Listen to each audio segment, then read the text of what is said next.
What's going on, everybody? Welcome to another episode of Pod Scum. I am your host, Reckless Rex Ruger. That, of course, is, well, today he's going to be the Freddie Mercury puppet and the Alexis Arguello puppet, considering that this will be, again, somewhat of a hybrid episode. We will be talking music, but we will also very much be talking combat sports. So, the puppet back there pretty much doubles. The music podcast, he's Freddie Mercury. The boxing podcast, he's usually Alexis Arguello. But listen, I'm a man of the people. I leave it up to the discretion of you guys. Whoever you want him to be today, he's adaptable, he's flexible, he's got the strong mustache game, so he could be whatever you really want him to be.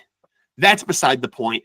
The real overlying point is here, we have another great episode as the summer of Hagler continues. Why is it the summer of Hagler? Well, if you've been tapping in with Off the Couch Boxing, you know that I haven't given you a good goddamn reason why. But you don't really need a reason to celebrate the late, great, marvelous Marvin Hagler, do you? Rhetorical question? No, you do not. One of the all-time greats, one of the all-time legendary pugilists. So, enough said. I digress. Super excited to have my guest back on. I hope at this point he wouldn't mind me taking the liberty of calling him a friend of the show, this being his third appearance on here. Super happy to have him, a true Renaissance man, and there's so few of them out there that it's always refreshing when you can have a dialogue with one. He is singer, author, actor, journalist, podcaster, martial artist, and he is also here. So we will get down to it and chop it up with him. EUGENE S. Robinson, super excited to have him. And listen, here we go with another great episode.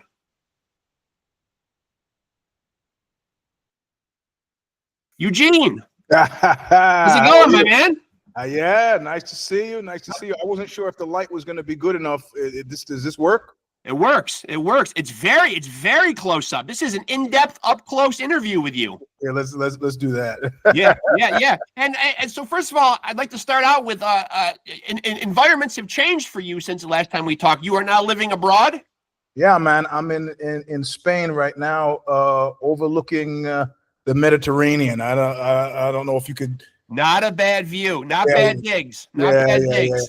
Yeah. So, I mean, it's people were like, "Oh, your timing was so good." It's like, man, to do something like this, I had to start 4 years ago. So it's something I had planned. And actually, its roots were in New York hardcore because I kept running into guys on tour. So what if last time I saw you was on the Lower East Side? What are you doing here? Guy goes, "Can't afford to get old in America, man." So, all I have to do to be here is speak the language. I got a nice girlfriend. State healthcare. Fuck it. And so, so about 4 years ago, I started coming up with a plan.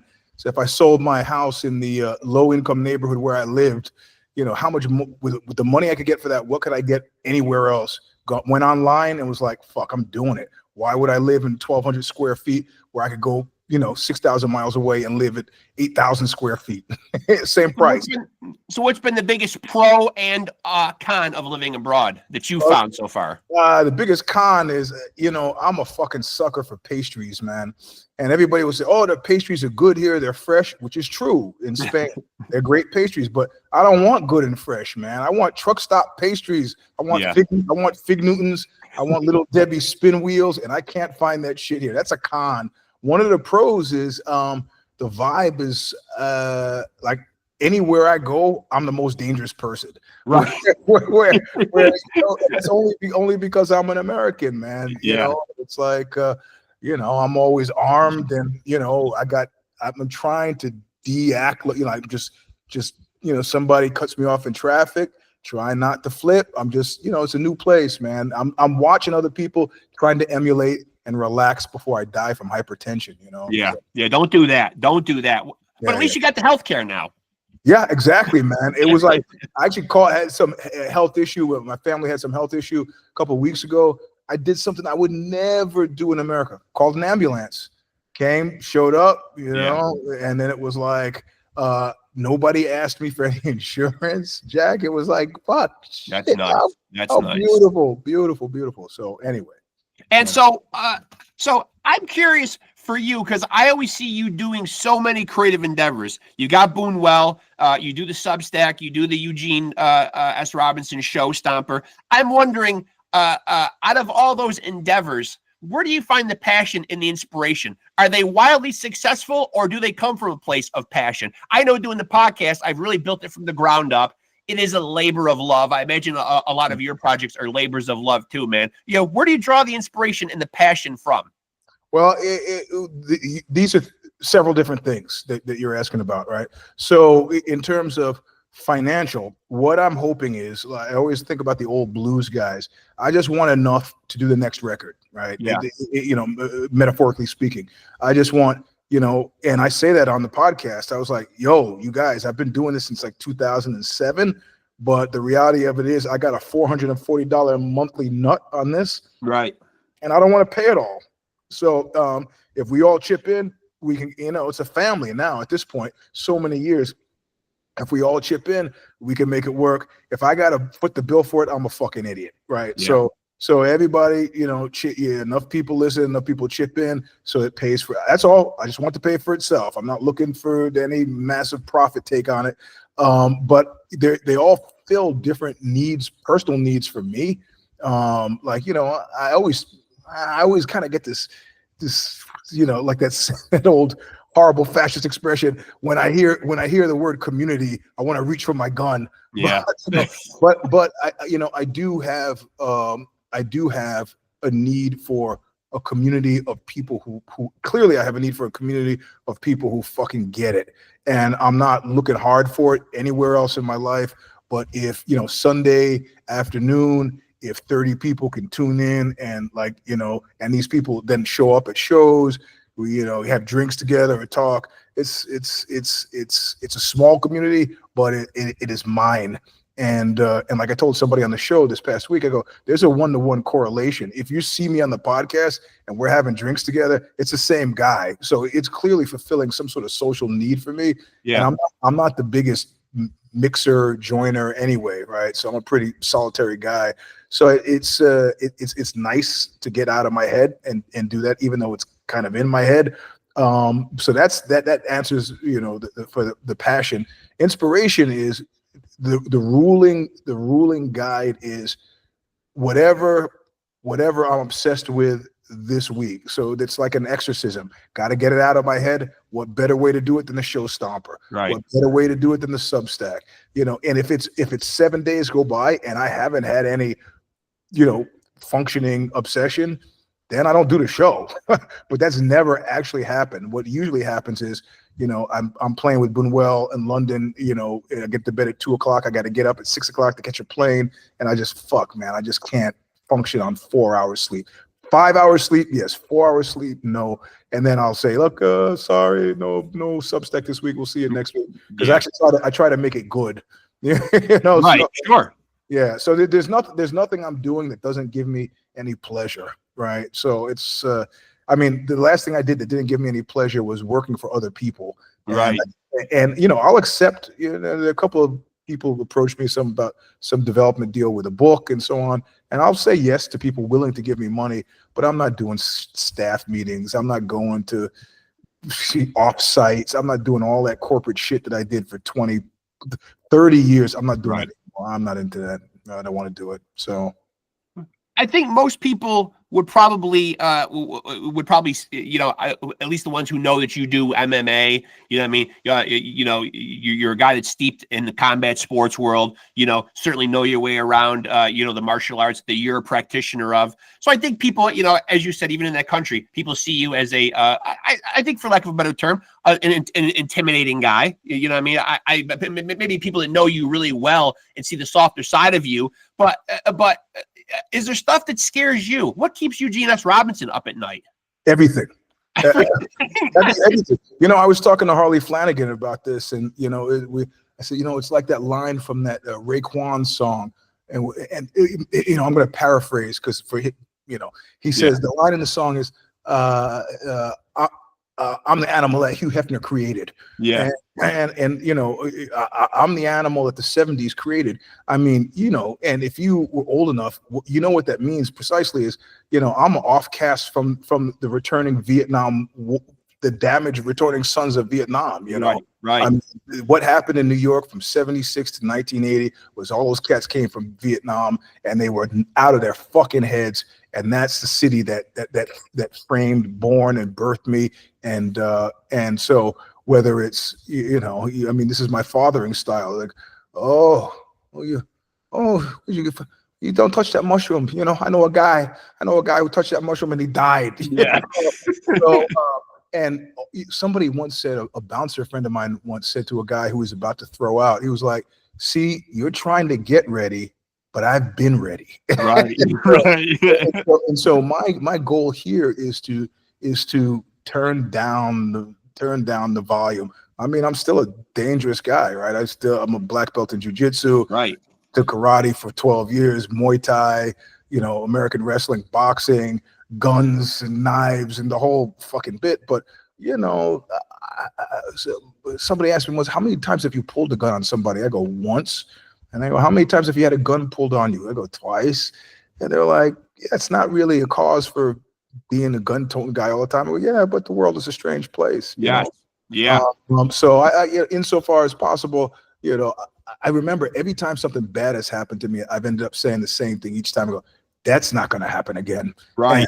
And so far that's been the case. But I had some guys working on the house here, and for the first 4 days they were kind of standoffish. Couldn't figure out why. And then I figured out they were fucking terrified of me.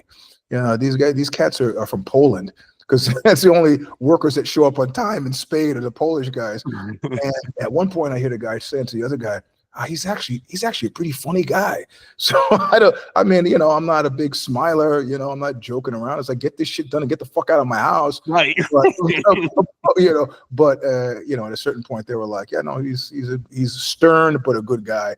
And the whole fear vibe that I get in America where everybody is afraid of everybody, I don't get this at all. I pass through supermarkets, post offices without note, and if there is any kind of note in people's eyes, it's usually like curiosity, because they know I'm not African, right? So, because there are plenty of African guys here in Spain, they know I'm not African. So and you move like an American, even if you don't open your mouth.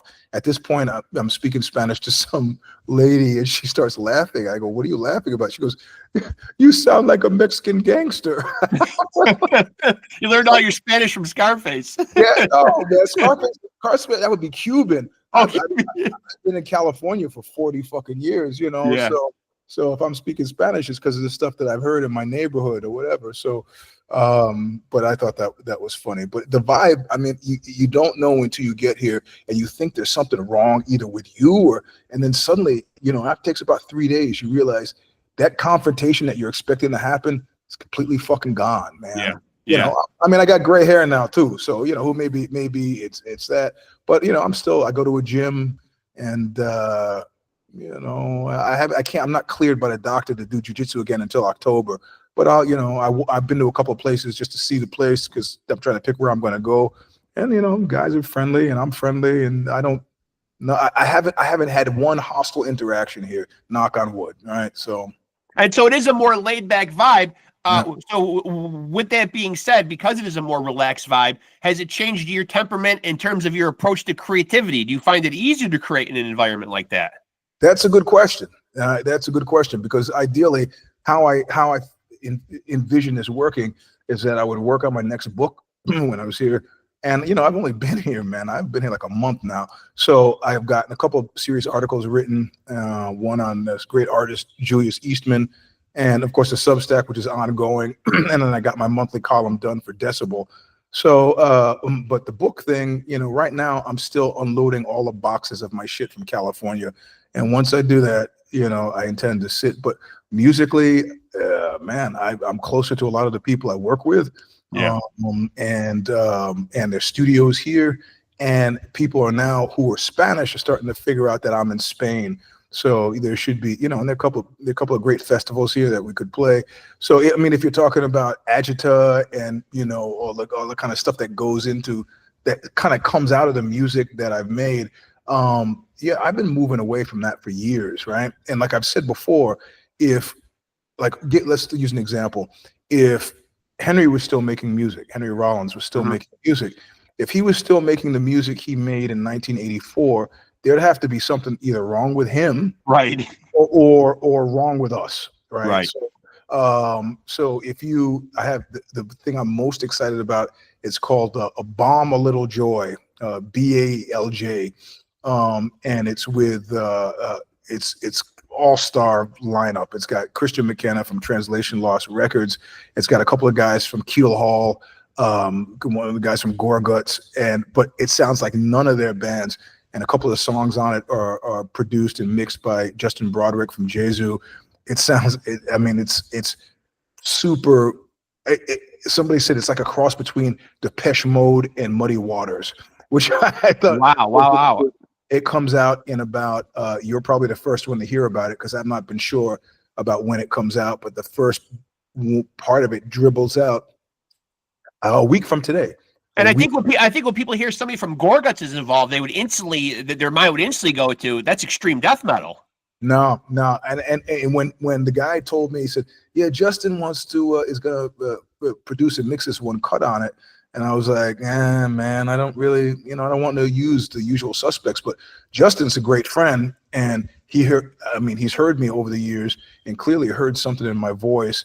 And the song that he mixed, it's beautiful. It's like you could play it like if there was a movie scene and there was like a church ceremony, you could play it. And I mean, ideally, what I've been moving my voice toward is actually being able to be emotionally evocative with singing. Right.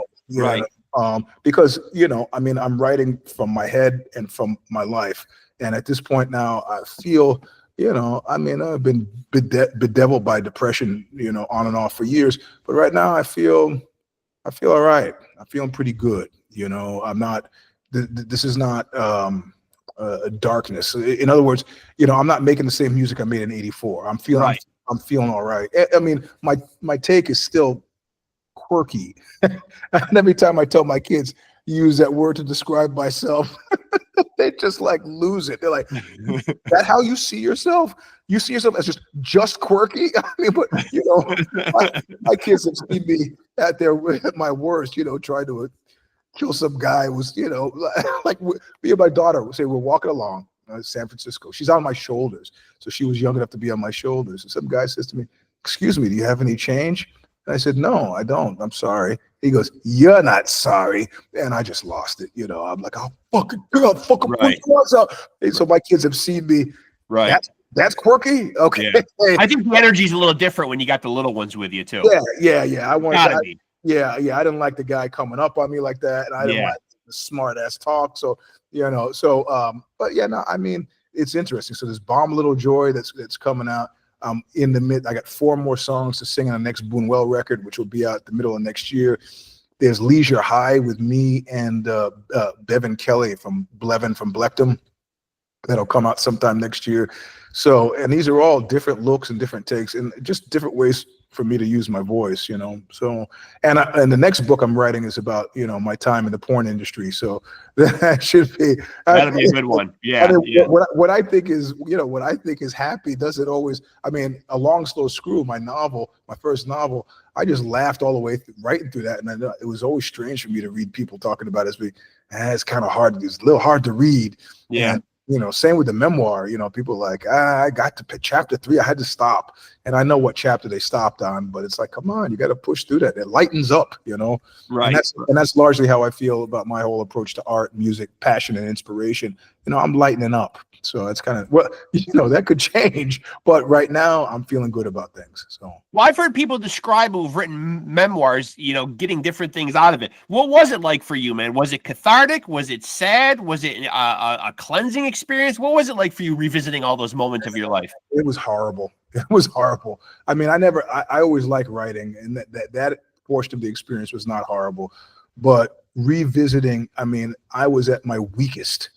At my absolute lifetime weakest between the ages of 18 and 21. It was like, you see those nature films when the little turtles or the hatchlings are trying to make it to the ocean. Yeah. And every fucking, and so building up to that with the shit stuff that happened to me when I was younger, and it was just having to revisit that powerlessness. And this is why, like, I'm not in therapy, man, or, not in any kind of group community thing.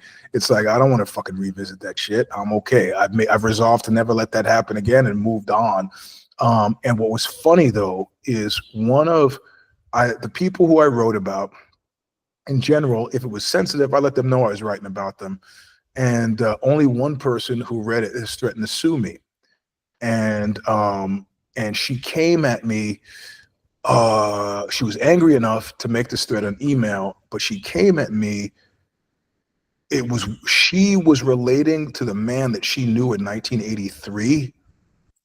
And it felt to me like I've had a friend who was molested by a priest, and then he saw that priest on the street, and then he beat the priest up on the street, and he goes, wasn't his plan. He just fucking flipped. And this was an instance in her tone and her approach. She was approaching the me of 1983, and it felt so fucking bad that I just both barrels. And when I do that, it's not invective. I'm not screaming. I'm not. Right. It was aggressive truth telling, and I've never heard from her again, which suits it. I did it. The man you're talking to died in 1983. Do not ever assume that that's the same guy, or you're going to get hurt like today. And then she, presumably she got hurt and fucked off. So. Now, I think people would probably be curious, though. You brought up, the book you wrote of fiction. Have you thought about ever revisiting that? Yeah, I mean the book I'm working on porn. I call it a long slow screw. I call it my New York story. Right. Now that I'm no longer living in California, it's called Love, and there's a question mark and then love exclamation point. So love. Right. It's about my time, and that's a novel. That's a novel. Okay. So Jesus Christ, I saw a shadow behind me. That's kind of wild. This is not supposed to be anybody behind me. I'm kind of curious. I'm kind of curious. You brought up, you're talking quirky before, man, and maybe, I don't know if this has seeped into your life, but so many people that get involved in the creative arts, i.e. the music world, do end up succumbing to some of those pitfalls. You mentioned wrestling with a little bit of depression, sometimes that's standard. Addiction. Are these things you've wrestled with at all over the course of your career as a creative type? Well, I have an obsessive personality. Yeah. But not an addictive one. So, and I know this because I'm taking every drug I could possibly take, and right. And I mean, the one that had the strongest sway over me has been sugar, right? Yeah. Baked goods and steroids. But steroids, the gym I'm working out in, pretty much every guy there over 40 is on steroids. Of course, now they call it TRT. Right. Like, are you guys? I know. I mean, because I understand what they're doing. They're doing it because it makes them feel good. Right. Nobody there is competing. They're not. They're not macking on chicks. They just feel. And what price to pay to feel good? Well, you take it to feel good, but you'd also. I know plenty of guys who've died from steroids. Is not that dangerous of a drug, but you can't. I know guys who are like on 11-month cycles. That's crazy. More of like a vitality thing, right? They want to feel. Yeah. So that's no good. So I have it. I have it. But of course, you say that, and then, my problem is, hence the new novel. My problem has always been sexual. Yeah. And I don't want to call it a problem, except for the fact that it seems like it's made other people unhappy. Yeah. Has it made me unhappy? Not even a little. But I'm also, again, getting older. So, and again, I'm in a good spot now, the young kid I'm raising. I have 4 daughters and my youngest is 5. I'm all right. I'm okay. I'm no longer, I'm no longer a lunatic. And people like, oh, well, you're because you're a guy in a band. It's like, no, because I'm me. Right.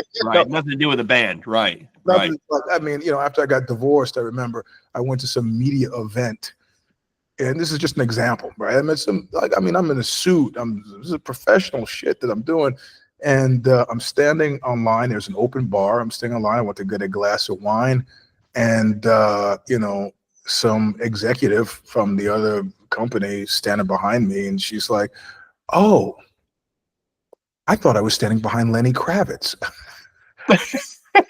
I was like, well, Lenny is like 10 feet shorter than I am and about 80 pounds lighter. So nah, but you know, one thing led to another. And next thing I know, of course, she got fired for that, which I felt terrible for. But you know, yeah, you know, I mean, Mr. Marcus, the American porn star, he is the one who told me something. He goes, you know, everybody talks a good game, but when nobody's looking, all of this crazy stuff, people are constantly pulling me into bathroom stalls and so on. And I was like, you're crazy. He goes, you're not looking. Right. Right. So I was like, I started looking, and then of course the same kind of stuff started happening. I was like, yeah, it's kind of a crazy world, you know. But at this point, it's just I don't have the time. I don't have the time really. So, and I'm happy doing what I'm doing. I don't say this was a product of unhappiness necessarily, but you know, idle time breeds that kind of activity. Sure, so. Sure, yeah. Now, you are a guy in a band. Obviously, I do 2 separate podcasts on here. I do the boxing one, I do the music one. When I do the music one, I always hear guys who are in bands always refer to it, and I guess I can kind of relate to this as a guy's been married a long time. It is a marriage, you know, and it's even harder because you do have you know, multiple entities and identities that you're dealing with. How do you juggle band relations? Because I see you very much as, you know, an alpha type of guy, you know, a guy who I don't know if you feel like you take the reins or take charge in the bands that you're in, but how do you juggle that dynamic of getting along with bandmates? Is there a formula you use? No, I mean, you know, it's a collective. And these were, I mean, I rode like Oxbow fairly hard through the first 2 records because we had come out of a musical environment that was like a Little Rascals musical environment, right? Like, okay, everybody's going to chip in and we're going to do this. And toward the end of Whipping Boy, I was like, nah, I don't want to do that shit anymore. Everybody doesn't need to chip in. You know, everybody needs to chip in with doing their parts really well. And that's kind of where we felt, you know, with Oxbow. Everybody had a lane, did the lane, and then it got even better for me when I fired myself from doing business. And because really what I realized is I'm the oldest in my family. Right. But I was in a band with a bunch of younger siblings. And so anytime I was doing my alpha stuff and being the band leader and the band guy and doing business and trying to I was getting pushback from younger brothers who just didn't like to be dictated to, you know? Right. So I in a fit of pique, I fired myself, and I think it was probably after Let Me Be a Woman. Yeah, it was very definitely after Let Me Be a Woman. And I said, well, let's see what happens. And I said, I'm not all this PR, all the shit I've been doing, I'm not doing it anymore. Forget it, I'm done. And consequently, I was much happier. I could focus on writing lyrics, singing vocals, naming the records, you know, tinkering with the artwork, and everybody else could send out carnets and shipping lists for the equipment and make sure we were doing the taxes right and all that other shit. And I've been a lot happier since then. I have no need to be the big brother to anybody I'm playing music with. It's like the line from that Doors song, you know, you reach your hand to hold me, but I can't be your guide. Right.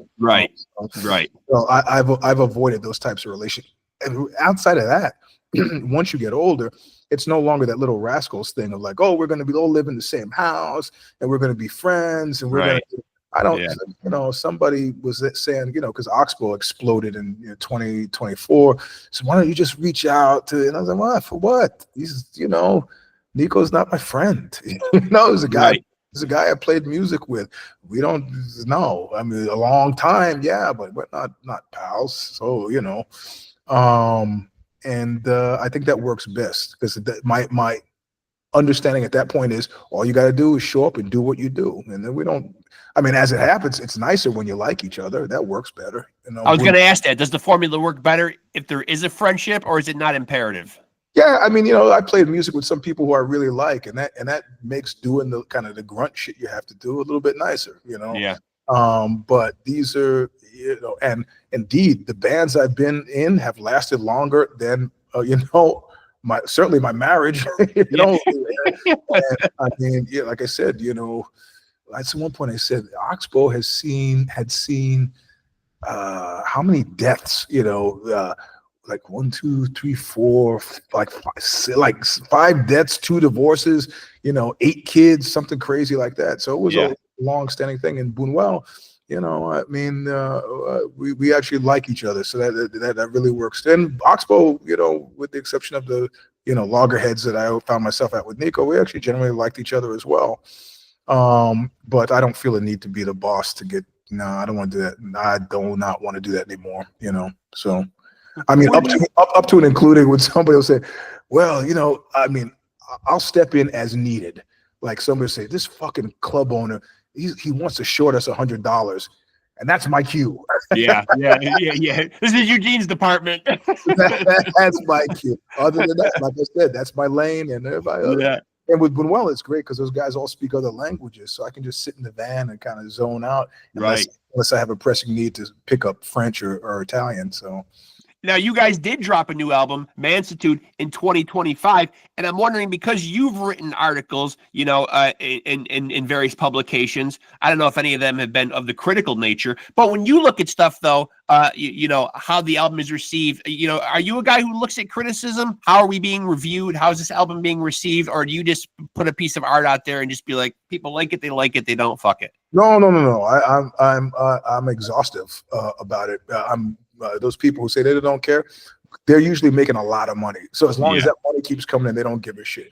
We're not making too much money off of this stuff. So I do pay attention, and mostly because a critic in 1991 actually said something that was so aggressively truthful that it made me change my entire approach to music. And this guy's name was Stevie Chick, and he wrote for NME, and the criticism was on the fucking money, absolutely on the money, and it was necessary for me to. In other words, the first few Oxbow shows were fundamentally whipping boy shows, and he didn't like it. He loved the music. Didn't like what I was doing on stage. The phrase that got me was ham-handed theatricality. And I said, he's fucking right. That's 100% right. And so next time we play, I'm going to do something really different. I'm going to let the music tell me what it wants, Right. And that's what you saw when you saw Oxbow. There was no more. I mean, Whipping Boy was born of this kind of hardcore, and then how hardcore evolved, and this idea of entertainment. And I was like, nah, I didn't make any money off of that. And it's much more useful for me to be like, I need to get this out into you, or what is that line from that other song? I guess I want to make you feel how you make me feel. Right. Yeah. Right. So rather than thumb your nose at the criticism, you took it to heart. Yeah. What I thumb my nose at is shitty journalism, because I'm a journalist, right? Shitty journalism. But if I'll give you Anthony Fantano gave Thin Black Duke a great review, but then he heard Love's Holiday and he gave it a really bad review, and he called it mid. And I was like, you didn't listen to the record, man. It's like, you're judging this. I don't know what standard you're judging this on. This is sloppy criticism. But when you do a podcast, what you can do, you can get away with sloppy criticism, because you can go, hey man, I'm just telling you what I think, but you're not really thinking about the music. So I mean, you could tell me you don't like the record, I'm willing to accept that, but you can't tell me it's a bad piece of work, not in the slightest, because that means that you didn't pay attention to it. So do you ever have a chance to catch up with this guy and tell him how that criticism affected you? No. Oh, Stevie Chick? Yeah. I've talked about it enough in interviews so that I think that maybe probably gotten back to him. He might know. He's moved a lot. Like, he was in London, and then he was in New York. But yeah, no, I'd be glad to tell him. I've not kept it a secret. It was majorly significant for me, and I'm glad that he told the truth, and he watched and listened and paid attention, and pushed that shit through a strainer of all of what he paid attention to in music, and spoke to me in a way that, like, in other words, I was a happier person after than I was before. So he materially improved the quality of my life. So Yeah. And do you guys, when you guys are putting out a musical project like this, do you guys sit around? Because one of the biggest criticisms that I see, and again, this probably is attributed to the dwindling attention spans and the way people are consuming music nowadays.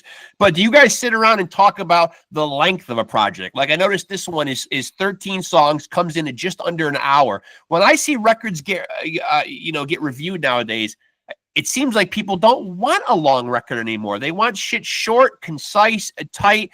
You know, do you guys talk about this kind of stuff? Is it too many tracks? Is it not enough tracks? No, of course, because if you're with multiple formats, you have limitations. Like if you try to get more than 20 minutes on each side of a vinyl, right, you start to lose dBs. So you can't, and of course, just because you can put 75 minutes of music on a CD doesn't mean you should put 75 minutes of music. Right. So what we did with Mansitude is to do, it's a three-sided double album, and we did that because we're old guys and we know only the rare few like us listen to albums. Right. So most people listen to, on Spotify or Apple Music, they listen to a cut here, a cut there, and then this shuffle takes you somewhere else. So we said, well, we're gonna into the hopper of shuffle land. We're gonna give you, 13 songs and let them, whichever ones grab your attention. That's great. You can get the whole record, listen to it, and enjoy it as you would. But I still think about. It's like how I think about books. I said first chapter 1, chapter 13, end of book, close. Because I don't, but I still listen to. I'm an Apple Music guy. I still listen to it on shuffle, and that's how you discover new music. They let the algorithm feed you, which I fucking hate the idea of. But it's more. I'll talk to people and say, "What are you listening to?" That's usually how I'm finding stuff. Just after shows, people, what do you like? What do you listen to? Oh, you should really hear. I mean, that's how I learned about Author Punisher, right? So we say, you got to hear these guys. This guy, you got to hear this guy. He's one guy. One guy. Yeah. He actually commented on something I wrote the other day. I was like, it's that guy. Yeah, so I was pretty happy. So that's the deal. So I mean, we think about everything connected to the project, the artwork, and it's great with BUNUEL because we have like a shorthand. Like at one point, somebody they added something in it, and I go, "What is that fucking shitty Chick Corea part in there?"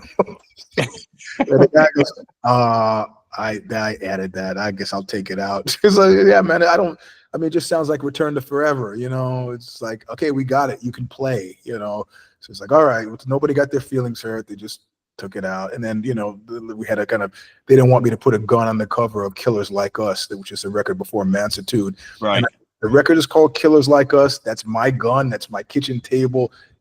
Read the lyrics. It all makes sense. And, because they had a kind of an aversion to what Americans don't have an aversion to, Right.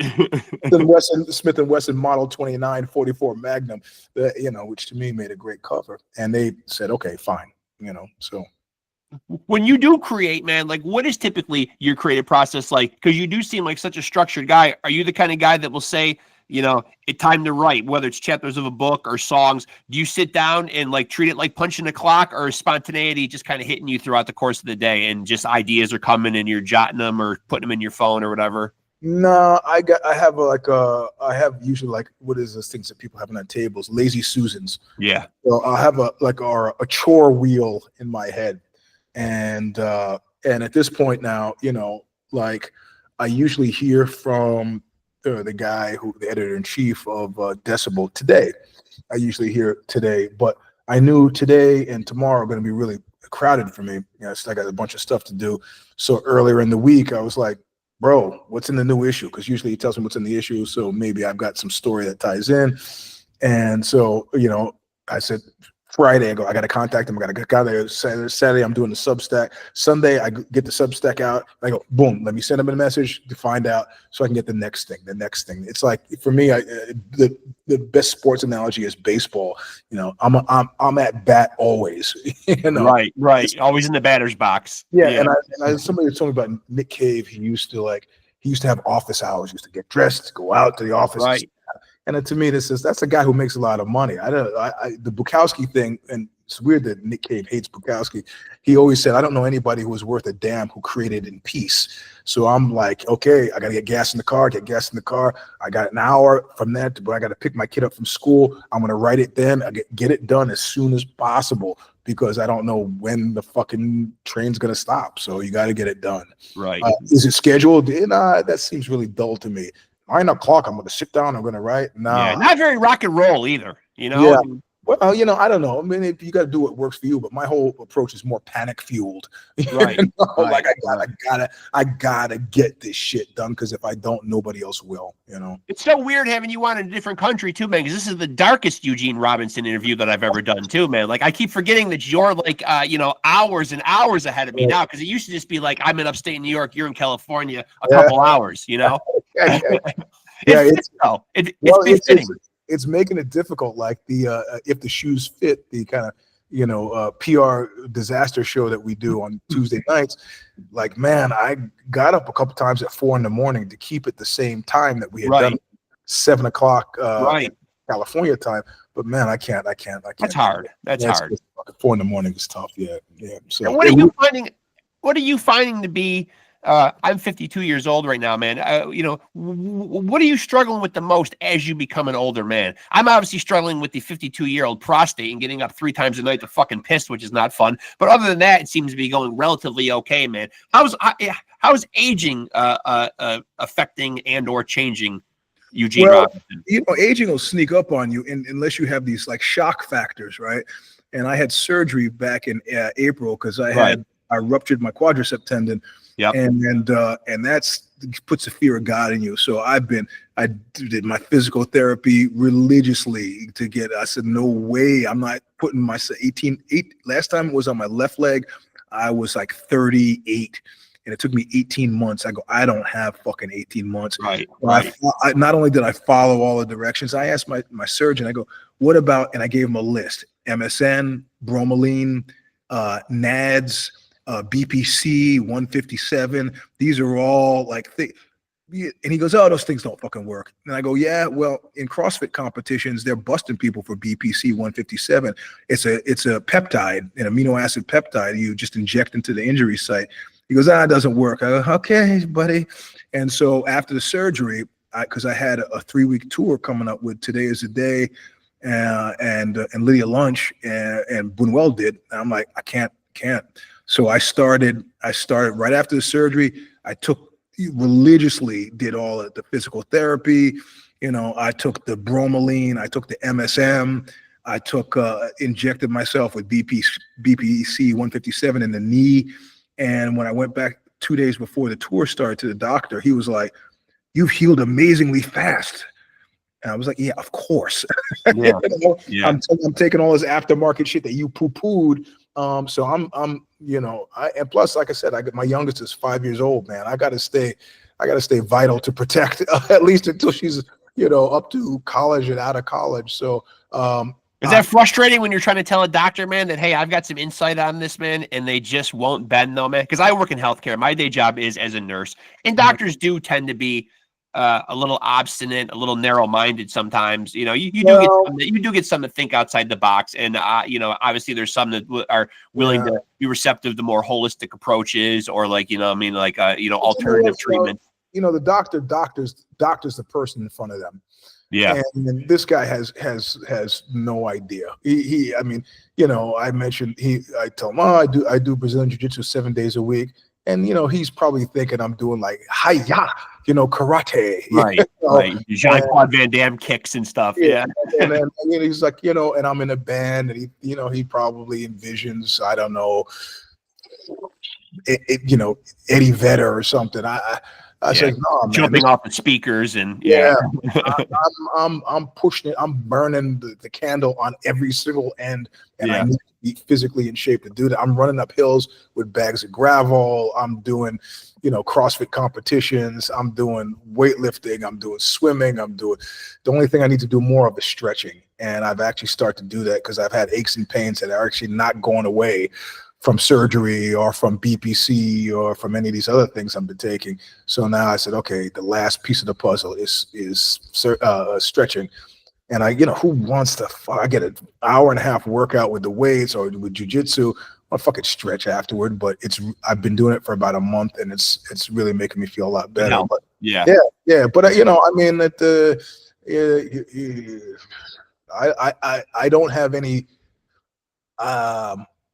the biggest issue right now is my left hip, and I had some x-ray done, some MRI done, and there's no, like with a lot of people who are 63, there's no cushion there anymore. Right. So it's bone against bone, which it hurts. But I have a high tolerance for pain, and I know every time I talk about some, hip replacement, so great, it's so great. And these are people who don't do shit. Right. I mean, I don't say that to be mean, but it's like they're not doing jujitsu 7 days a week. So I'd say, doctor, well, this will return me to 100%. The doctor goes, I don't say that. I go, well, 80%. He goes, I make no guarantees. I'm like, get the fuck out of here. Then I might as well do jiu-jitsu like now, because I don't want to have to be laid up and convalescing for fucking 18 months again. Fuck you. So and that is true. That is true, man. Like, they will make promises, man, but there is no there's no way. I had back surgery, and the biggest mistake I ever made, having a fusion, man, letting them talk me into a fusion. I'm no better off, none. Still have to take pain meds, try not to take them all that much, man. But I feel like when you go under the knife, it should be problem solved, or at least pretty much solved. Yeah. You know what I mean? It shouldn't be so speculative. Yeah, exactly. And I mean, for the money they're getting, that's exactly what they should. And I don't even need 100%. Just tell me the correct percent. Yeah. I don't make any guarantee. Fuck you with that. No guarantees. So but this was a guy, I had this thing called Hagelin's deformity, where from running up the hill, sprinting up hills with bags of gravel. You can take a 50-pound bag of gravel, sprint up the hill, and then you walk backwards down, and you have a 31 you run up. And so the Achilles tendon was rubbing against, the bone was growing up, and the Achilles tendon was just rubbing. It was really fucked. So you have to go in, shave the bone down, and otherwise you'll just cut your Achilles tendon. And he made no promises, but at this point in time, I can't tell you which ankle I had surgery on. Yeah. So but what it did is it fucks up your whole gait. This is a whole chain, right? So from your ankles to your knees to your hips. So right now with the stretching, maybe some yoga, I'm hoping to get the chain back in shape, so that I can walk without meloxicam. Which I take every couple of days or so. So. I obviously, doing this podcast, doing the boxing one, I get a lot of boxers on who got the gloves on when they're 5, 6 years old. Then there are some who start like later, man. When you're getting into combat sports, like there's two schools of thought there, man. Like, what do you think? Better to get in early or keep the mileage down and get into boxing, martial arts, whatever, in your teens or later? No, I think it's early, man. My daughters all started MMA, so they were taking wrestling, jiu-jitsu, and Muay Thai from the age of 5, and I was a fascist about it until I got to high school. And in high school, I said, well, what would look great on your college application, there were not a lot of girl wrestlers, so they all joined the wrestling team. And so they trained, so pretty much from 5 to 18, and they can all take care of themselves. I mean, they can beat adult men at shit. But when I watch their jujitsu, it's so beautiful, man. It's like it's like people who learn how to, like my 5-year-old, her Polish her mom's Polish. She speaks fluent Polish at this point. Yeah. And she's not even translating, right? So even I've been taking Spanish since I was like in high school, and unless I'm angry, I still have to go through that 2-step of like, okay, oh yeah, he's telling me I should park down there. Right. So, same with my jiu-jitsu, it's still, I mean, I spent the earlier part of my life doing boxing and karate. Right. ground, and then wrestled for like 3 months in high school. So it wasn't so deep on the wrestling. So it's like even this, just a slight lag, a bit of latency there, where I have to, even as a black belt, go, oh, yeah, okay, yeah, you know, I have to catch up. So yeah, I think it's better. What you're talking about, what you're suggesting though, is should you spend a lot of time fucking sparring? And that's another story. Right.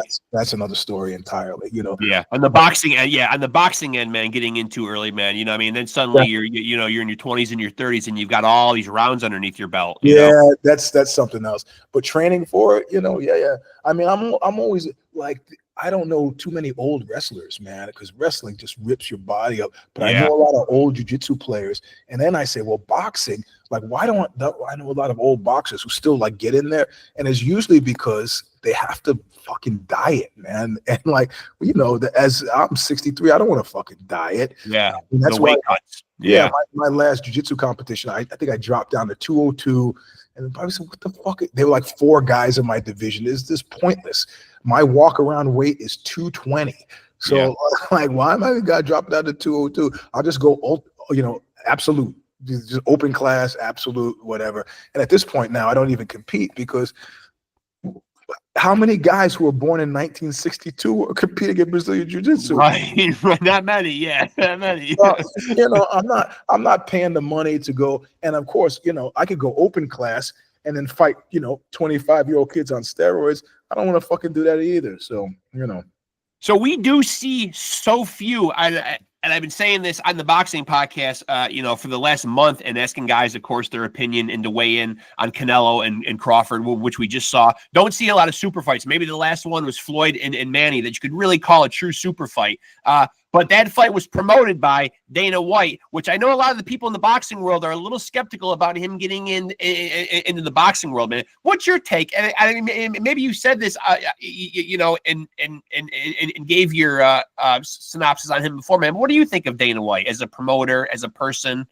I think he's a scumbag. Yeah. You know? I think that's why the boxing community is a little bit guarded about seeing him up there suddenly now between, you know, 2 boxers who are about to put on the biggest boxing match, you know, the sport has seen in a long time. And I saw a lot of people in the comment section were just like, this doesn't feel right seeing Dana in there. No. And how he shot down that journalist who was asking about him, you know. Yes. I thought, you know, man, where the fuck do you think you are? Right. Yeah. Oh, yeah. That was the one where he said, yeah, you want a private interview? You're being an asshole right now. Yeah. No. You're being the asshole, because this is a fucking press conference. Right. Not a jerk off conference. If it was a jerk off conference, you'd be killing it. It's a press conference. So answer my fucking question. Yeah. You know, and but you know, we're in a new age now. I mean, the thing that I absolutely don't want to write about this, because I just want them to go away, and I have no dog in this hunt anymore. But this whole Jimmy Kimmel thing is pissing me the fuck off, bro. Yeah. It's like this guy's got to. You know, if presidents were going to roll like that, fucking Bill Clinton should have killed Fox Network years ago. Fucking shut that shit down years ago. And this scumbag comes in. This is you know, the age of the scumbag, man. It's like boxing. Look, boxing promoters have not been angels. Right. Bob Arum, Don King, these guys have not been fucking angels. But even they would rob you, but you could still make money, because the more money you made, the more money they could rob from you. Right. But the business model for Dana White and the UFC, the UFC as I call them, it's like, we're gonna keep you fucking broke and bent over that barrel as long as we can. Yeah. And if you somehow get off of that barrel like a John Jones or Conor McGregor, we're gonna hold it against you forever. Yeah. We're gonna hold it against you forever. You know. So he calls it growing the business. I see him as a sport killer. And you know, all the great fights that could have happened that he like Fedor against Randy Couture, John Jones against Francis Ngannou. He's not in the business of making fights happen. He's in the business of making fucking money. And he's not in the business of making money for the fighters that would make the fights happen. He's in the business of making money for himself and his fucking friends. And that's not a way to run a league. That's not how the NFL is run. That's not how the NBA is run. So it has really truly become the red light district of sports. It's fucking grifters and assholes abound. And boxers who love that sport should be very fucking cautious about letting that fox in the hen house, because he's not there for you. So boxing fans, so boxing fans in the comment section are probably a little bit right in their skepticism of him. Then 100%. Yeah. If he could get away with, look, somebody told me, I knew a guy, Robert Klein was his name. He's made a documentary about Muay Thai, and he goes, you know how they keep those guys fighting? Keep them poor. What do you mean? Poor. I saw a guy get paid with meat. Yeah. What do you mean meat? He's like, after the fucking fight that he won, he steps out of the cage, guy bows, and he hands him a piece of something wrapped in the butcher paper. Yeah. Fucking meat, man. And look, that guy who paid him with meat didn't drive away on a cow. Okay. Right.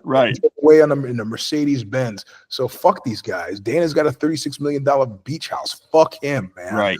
Yeah. How you gonna 5,000 a show and win 5 of the show?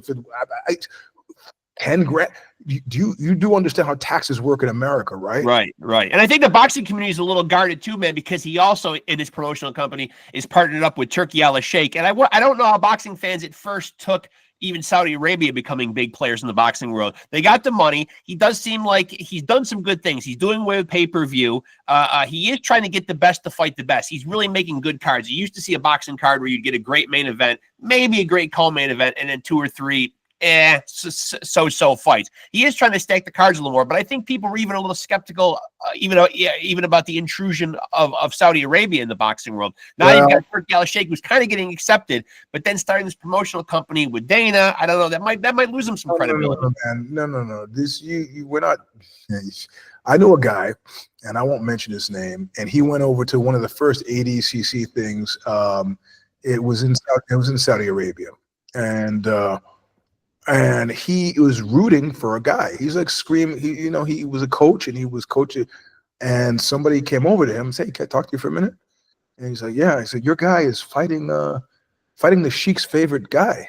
And he was like, "Yeah, I guess." He's like, it kind of makes the, maybe you should be a little bit more respectful about. He goes, "I'm just coaching my guy, man." He goes, "Yeah, we have holes in the desert full of guys just coaching their guys." Wow. And my friend telling me this, I laughed, and he didn't laugh. He was like, "No, there was no laughter. It was just about a punchline." Yeah. I coached my guy through that match, and I got on the next plane and got the fuck out of there. There's no U.S. Constitution there, Jack. Or you wind up like Jamal Khashoggi. Yeah, man. Exactly. Step through a door that you don't step out of. Right. I mean, this is not Don King. King, this is not Bob Arum. Those guys just have their hands in your pocket. Yeah, exactly, man. Anytime some guy, and these guys are petty, and they're petty with long memories, and that's why this is why the Trump is dangerous, because he'll do something counter his own interests. Just because he's fucking holding a grudge. And that's crazy. A guy who has no instinct for self-preservation is not a good friend to have, Do you look back? I'm wondering where you stand on like regret. You know what I mean? Do you look back on and have any regrets? I mean, I think we all have like regrets, man, but is there one that's glaring, man, at all? Yeah, I never should have left Apple when I did. Yeah. This house that I'm in now is largely as a result of me having been at Apple for 14 months. I mean, I did have to sell my house in California, but I built this house here, and I couldn't build the house with promises. So, I had some Apple stock, and that helped me quite a bit. I left Apple to go to Adobe because they gave me a 48% salary increase. I mean, nobody would fucking but my Adobe stock is worth shit. And Apple was at least interesting for a few more years. I mean, Steve asked me himself to stay, And I was like, yeah, bro, but you know, I got a family, and 48%, I got kids that need to go to college. I can't. Right. So I should have stayed there longer. I should have made it work. That's my only, outside that, I have no, I mean, knock on wood, I don't have any. Somebody was asking me the other day about guilt and shame and regret. So I'm taking full responsibility for it, standing on it, standing on business, and I'm not having any regrets. Some woman wanted to have sex with me when I was 15, when I was working my job in a fast health food store. And I went to meet her, and at the last second, I was like, I can't do it, and chickened out. And I was regret that? I regret that. I think about that once a month. I was like, yeah, I should have got with her. But you know, I mean, she was 10 years older than me at this point. Now it would be sad. I'd be, hey, you remember that time you came in? Yeah. For people that haven't read your memoir, man, you did spend a pretty good portion of your youth in New York City, man. You know, is there a moment or like a memory from your time in New York City? That was obviously a different New York City than the people who live in New York City now, a different Lower East Side, a grittier New York, man. You know what I mean? Like, what do you remember the most, man? Is there something seared into your mind from that era that you spent in New York? Yeah, man. There are a couple of things, like, you know, things I write about that frame the memoir. Disco and punk rock. Yeah.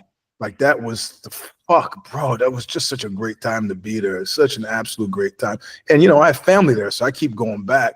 And right. When crack hit the city, that was a fucking shitty time. Yeah. Was it as shitty as heroin and the guys coming back from Vietnam? No. Crack is just a different type of energy, man. It was, I didn't feel personally imperiled because crackheads are on a schedule. Yeah, they are. Yeah. I mean, you know, and the schedule is a very tight one. The junkies, you know, they get what they need, and they can be okay for 6-7 hours, you know. But the craziness that came from Vietnam, that felt more existentially perilsome to me than the mid 80s. But disco was and punk rock, when it hit, it was super exciting. It was super exciting. You know? Do you remember the album that got its hooks in you, man, and really, you know, where you caught the bug, man, for the punk rock? Yeah, it's Eddie and the Hot Rods, Teenage Depression. Yeah. Which my stepfather had given me as a gift, which I listen to now, and it sounds so fucking soft. Yeah. So soft, you know. And then, you know, then after that, of course, you know, Sex Pistols, and then Ramones, and all that stuff sounds kind of soft now, because we've had, you know, 45 years to have our hearing. I mean, that's what we reissued the Whipping Boys' second record, Muru Muru, and people are like, this is record of the year, this is great. It's like, nobody said that in 1983. Right. No one was thinking that 40 years ago. No, they didn't have they didn't have the ears for it. I mean, we've been kind of blaming it on the production, and that's what got us to go back and to you know, have Joe Ciccarelli kind of remix it. And it sounds like fucking, like, it sounds like a guy with 8 Grammys remixed it, which is great, right? So, but even if we had his version, if we had released that in 1984, people wouldn't have understood what we're doing. It was just too soon, you know. I mean, it was before Fugazi. It was before, you know, it was before all that. It was Nirvana. It was before all that shit that people like. Oh, it was, you know. Now I understand. It was before all that stuff. So. What would 60-something-year-old Eugene Robinson, man, if he could go back in time, man, what would he say to the 16-year-old version of himself? You would go back and give him a piece of advice, or tell him what was coming on down the pike. I would have been more serious about playing an instrument. Yes. Yeah, me too. I lament that a lot too. I really do, and not even just for delusions of grandeur or being a rock star, man. It really is its own language to learn. Yep, and I'm doing that now. My mom bought me a guitar for my birthday, and I'm, you know, taking lessons. And there's something heartwarming about a 60-something-year-old guy having his mom buy him a guitar. That's a nice story. well, I'll tell you what happened. My mom usually says, "Your birthday's coming up." I go, "Yeah." She says, "What do you want?" And I said, "I want a crossbow." She's like, "I'm not buying you a crossbow." I go, "Why not?" And she goes, what are you going to use it for? I go, I got a house with a balcony now. There's shit down there I want to shoot. She said, Yeah. I don't even want to know. I don't want to know. I don't want to know. I said, what else do you want? I said, well, I want to start playing an instrument again. I have guitar, because I used to play violin, a little bit of banjo, you know, keyboard, bass, but not very well. Saxophone, not very well. So now I'm going to take lessons. I got the guitar right here next to me, you know. So it was either that or the crossbow. Is it hard? Do you find it hard now, man, picking up an instrument, like, you know, at your age, or do you almost find it like, you know, hey, I'm in a different place now, like where I can give this the proper time and attention that it deserves? No, I mean, there's a learning curve, and you know, I'm 3 days into lessons, so all I know now is my fingers hurt. Yeah, yeah, I remember that feeling. Yeah. So outside of that, no, I don't get no problems. So because you are such a guy who's been, you know, in the music world, the literary world, you know, done some acting, man. If you were able to, you know, this might be one you might have to ponder for a minute. If you had to give someone a recommendation, one book, one film, one album. My favorite book of all time, well, my favorite writer of all time is Martin Amis at this point. Usually I'll read, and then the guy, like, you know, you start to look behind the curtain. You go, like Cormac McCarthy, fell in love with for a bit, and then you know, a few books in, you're like, God, you know, God. But every single one of Martin Amis's books has been a revelation. I was actually in touch with him because I wanted to interview him, and then he died. So this happened to me a lot. Dennis Hopper, we were in talks to interview, he died. So Norman Mailer was going to write the back cover for my fight book, and then he died. You know? If you're on your deathbed and Eugene contacts you for an interview, run. That's it, bro. So I said Martin Amis is probably my favorite writer at this point. My favorite book still is Catch-22. Because I think even though the charges of plagiarism against Heller or whatever, I don't give a fuck. It's hard to write funny, and it's hard to write well and funny. You know, so Catch-22. Favorite film is A Servant, Joseph Lucy's 1960 movie with Dirk Bogarde, Sarah Miles. I suggest if you're listening to this and you say, "Oh, let me check it," don't read about it. Don't read anything about it. Just go get it. Just go watch it, and just let it wash over you. Yeah, just watch it. I mean, it's influenced pretty much everything I've done musically since Serenade and Red, and music. That's a stranger call. That's a strange, because I'm listening all over the place. So usually it's depending on the week. It's like what I'm obsessed with this week. And the new Wu-Tang record, the Black Samson, I've actually been playing again and again and again. But that's just this week. You know, last week it was, the fuck was it last week? It was, my kid who kept saying to me, she's like, "Dad, what is that you're playing?" Oh God, who? I can't remember, because you know, sometimes with the language, I have to turn it off before she gets in the car, so I can't. Maybe I think it was Chat Pile. That's very nice, though, man, that you are a guy who's conscientious of the language of music around your kids, though. Yeah, I'm not. Yeah. I'm a traditionalist in that I don't like. I remember a friend of mine, Harley, used to call me, and he'd be like, "Motherfucker, this." I go, "Hey man, where are your kids?" Yeah, that's those motherfuckers on the cassette. Jesus Christ, man! Clean it up a little. Yeah, man, I'm old school. It's like I keep it straight around my kids, you know. So I don't. Now, because you are a family man, and since we're on the topic of kids, man, is this a conversation you have with the band, the itinerary and touring? As you get older, tearing yourself away from the creature comforts, going away, locking up the house, you know what I mean? Like, you know, taking off. You know, I mean, what's a comfortable itinerary for a guy in his 60s now playing music, man? How much do you like the tour? I don't really like it. No. I don't really like it. But it's a necessary. I mean, what I, you know, and that's weird to say. What I like is playing every night. Right. That's pretty cool. Like, it's everything in between. we just did 20 hours. 20 shows in a row. That was pretty fucking stony. That was great. Yeah.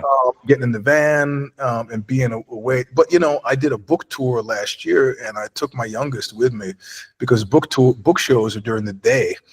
And so she could come, and she always was curious as to how it worked. And said, "This is it, kid, from club to club." Yep. And I put her in charge of selling books. And I go, "One thing you need to remember: get the money." Right. Yeah.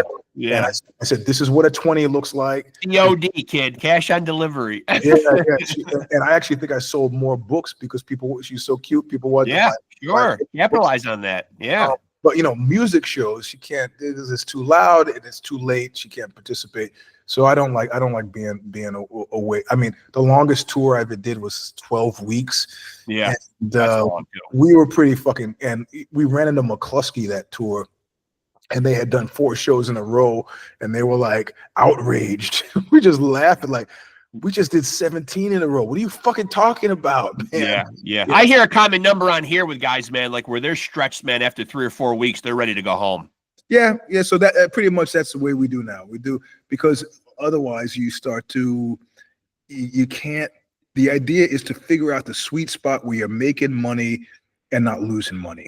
Right. And if you do it for 12 weeks, yeah, you might say, well, I made all this money in 12 weeks. But that 12 weeks is 3 rent payments. Right.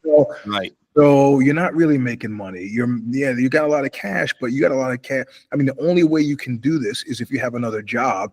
And if you have another job, who the fuck is going to let you out for 4 weeks? Right. I don't know a single person in music who doesn't work like a dog, who doesn't have another job. Like Jamie Stewart from Juju, he told me, he sat down with a pen and said, I need this is how many shows I need to play in a year to be solvent.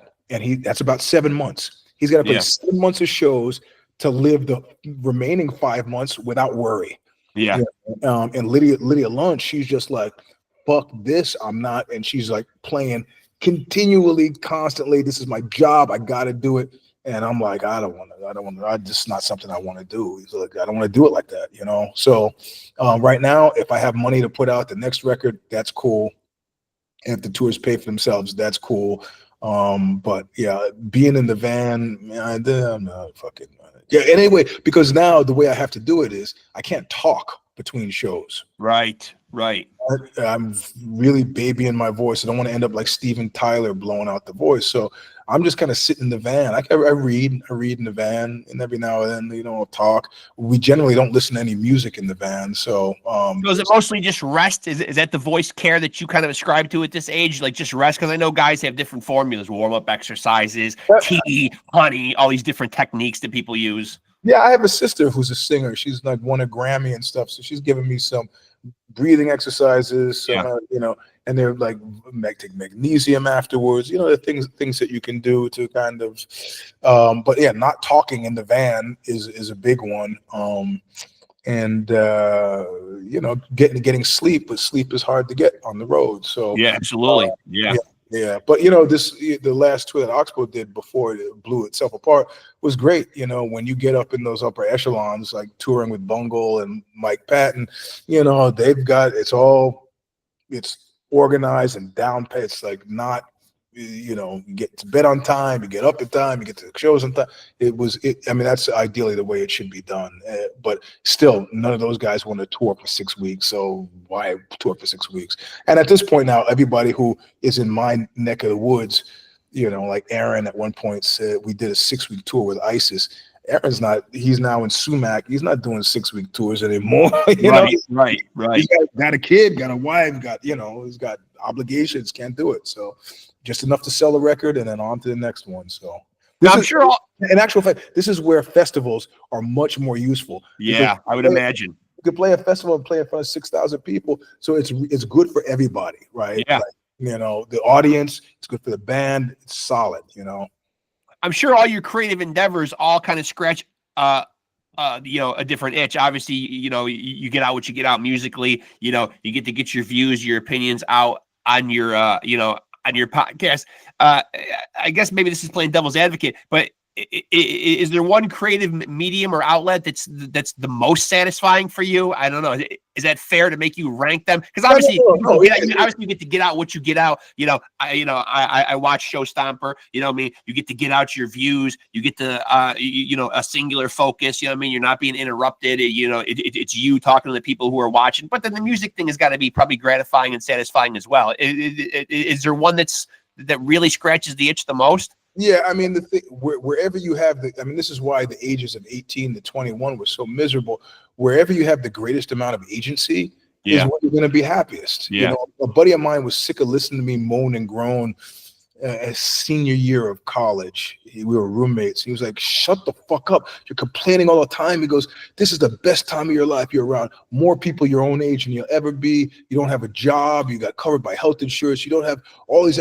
And so I said, man, maybe he's right. And then we're still friends. And I told him now, like, I think when I turned 50, I said, remember that conversation you had when you told me that? He was like, no, I don't remember, but it sounds like something I would say. I go, you were fucking wrong, man. Those were the worst 4 years of my life because my agency was the lowest. Yeah. All the things you said were true, but I had no fucking agency, Right. And I mean, at this point now, I sit down and write. When I did the fight book, I had one editor. And he took it to his legal team at HarperCollins, and that was it. That was it. That was a pretty solid experience. The memoir, I had one editor. It's great. Substack, no editors. Right. My Long Slow Screw, somebody copy edited it, but it was a small publisher. No. So anything where I can get, people have come to me and say, yeah, Eugene, get a few typos in the Substack. I go, yeah, okay, I'll go back and change them, correct them, whatever. And they said, if you want, I can edit you. I said, get the fuck out of here. No, thank you. I don't want to have to schedule. I don't want you to tell me it doesn't make sense. So I have to make it. Fuck it. Because, I read my stuff. If it makes sense to me, that's it. Right. Right. Like there's some woman, I used the word hustings when I was working at the Mac Life magazine. And my boss said at the time, she's like, you can't just go around making up words. And I go, what word do you think I made up? She goes, hustings. I go, oh, Jesus Christ. What community college fucking dictionary did you look it up in? I actually said this to my boss, but I was so outraged. And she goes, she looks it up as she's talking to me. And then she goes, well, I didn't know what it meant. And, if I don't know what it meant, everybody, I wanted to say at that point, nobody's as stupid as you, but okay, whatever, man, whatever, take the word out.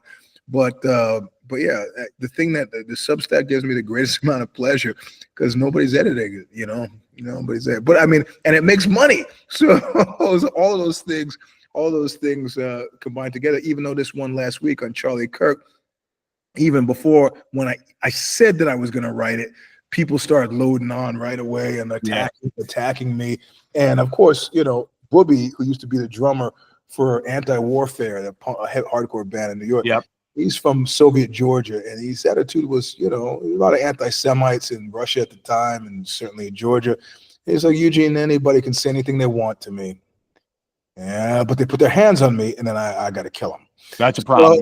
So largely, my social media take is like, say whatever you want. You have no shame. You're a piece of shit. You're advocate murder. And I was like, oh, you okay? Whatever, man. Say, maybe this is not for you.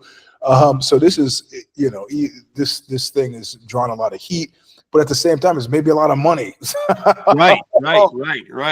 Yeah, and it's profitable. Yeah, and I didn't say anything that was untrue. You might not like it, but there are no untruths there. So, and I've got MAGA friends from jiu-jitsu, and they're like, yeah, you're missing the point. You need to watch your stuff. I got the guy's a scumbag. I don't know but they say watch it. I watched it, and I still get the scumbaggy thing. But we just disagree, and we can be friends. We can be friends. We can be friends and disagree. So, and this is. I mean, he himself, Charlie Kirk himself, said, fucking empathy is for losers. And I remember, didn't Jesus say something like that too? I would hope that my attitude would track better with his attitude where he's still alive. Yeah. Yeah. George Floyd died. He was like, fuck that guy. So Charlie Kirk died. My attitude is fuck Charlie Kirk. I don't give a fuck. People die all the time, you know. They do. They do. It's part of life. Yeah. We're all gonna have our time. We're all gonna have our time. Exactly right. So yeah. So anything that increases your amount of agency is always going to feel good. I mean, music is by design not that, right? I mean, right. I don't play guitar in the band. I don't play bass in the band or drum in the band. But what you do is ally yourself with musicians who do shit that you got to go, fuck, that's so great. Like at one point, we were playing a BUNUEL show, and I heard a little, like it's like a wine tasting, and there were notes of, it was just a little callback to a Joy Division song, Love Will Tear Us Apart, that the bass player had played. I was like, oh man, it was so great. And it was like literally like it was like 3 seconds. And I heard it on stage, and I go, this is glorious. This is really, you back. Yeah. Really fun to do. Really fun to do. The magic of the magic transportation powers of music. They can just take you to a place. Yeah.